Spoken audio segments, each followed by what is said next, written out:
لە ئێستادا مەراسیمی ناساندنی یەکێک لە پرۆژە گەورەکان کە ئەویش پرۆژەی لە بابلەوە تا لۆزان بەڕێوەچی بگومان ئەم پرۆژەی بەرهەمێکی نوێی نووسەر و ڕووناکبیر مامۆستا شێرزاد حەسەنە کە ڕەهەندێکی سیاسی هەیە چونکە لە ساڵێکی ترداواتە لە 2023دا با بڵێن تەمەنی یەکێک لە ئەو پەیمانانەی کە کوردستانی دابەشکردە سەر چوار پارچەکەویش پەیمانی لۆزان بوو تەمەنی 100 ساڵی تەواوەکات و بگومان ئەو پەیمانێکێک بوو لە پەیمانە ترسناکەکانی کە دەرحەق بە گەلی کورد کرا لە ساڵی 1923دا واژۆکرا لەلایەن ئیمپراتۆرێتی بەریتانیا و فەڕەنسا و تورکیا و ئیتالیا و چەند وڵاتێکی ترەوە.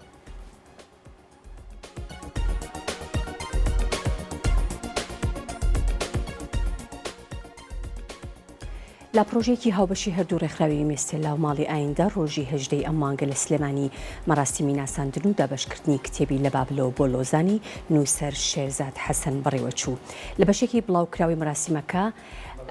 ئەو پرۆژەی مامۆستا شێرزاد حەسەن ماندوونە ناسانە کاری تێدا دەکات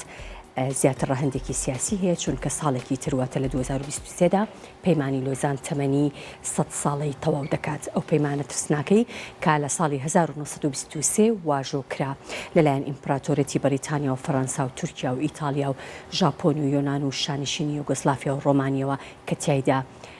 هەمووان کۆکن لەسەر دابەشکردنی خاکی کوردستان بەسەر چوار وڵاتدا یاخود چوار پارچەدا.